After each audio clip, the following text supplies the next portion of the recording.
Bienvenue sur RDC News. Aujourd'hui, direction Kinshasa, où une double mission d'audit vient de s'abattre sur le FONAC et le gouverneur, Daniel Bumba, est plus que jamais dans la tourmente. Mardi 25 novembre 2025, la présidence de la République frappe fort. Une équipe spéciale est dépêchée pour examiner la gestion du fonds d'assainissement de Kinshasa, le FONAC. Une intervention qui arrive juste après une autre mission d'audit lancée par le vice-premier ministre de l'Intérieur, Jacques Machabane. 2 audits en moins de quelques jours et un seul homme se retrouve au centre de toutes les interrogations, le gouverneur Daniel Bumba. Le FONAC, créé par l'édit 003-2013, devait financer le nettoyage de la capitale. Mais aujourd'hui, c'est sa gestion qui sent mauvais. Dans une note du directeur de cabinet du président, Anthony Kinzo, l'ordre est clair, évaluer toutes les opérations du fonds. Des documents circulant sur X montrent que l'audit remontera jusqu'au compte de 2024. Et pendant ce temps, Kinshasa croule sous les déchets et le chaos routier.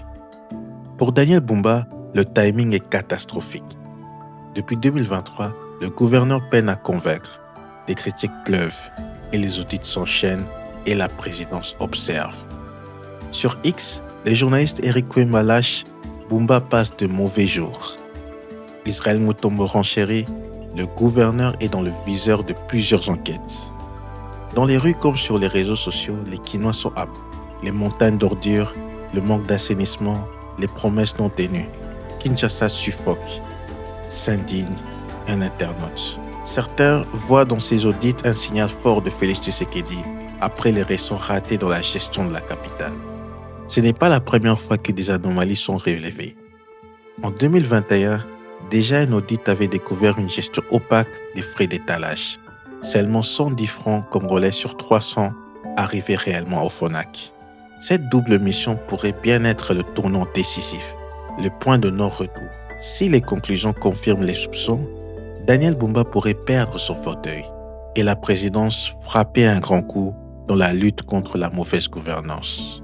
Les Kinois attendent désormais des actes, des rues propres, des comptes clairs, une capitale respirable.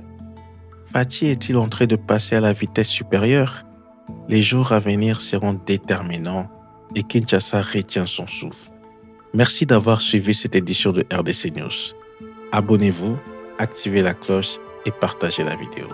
À très bientôt pour un nouveau décryptage.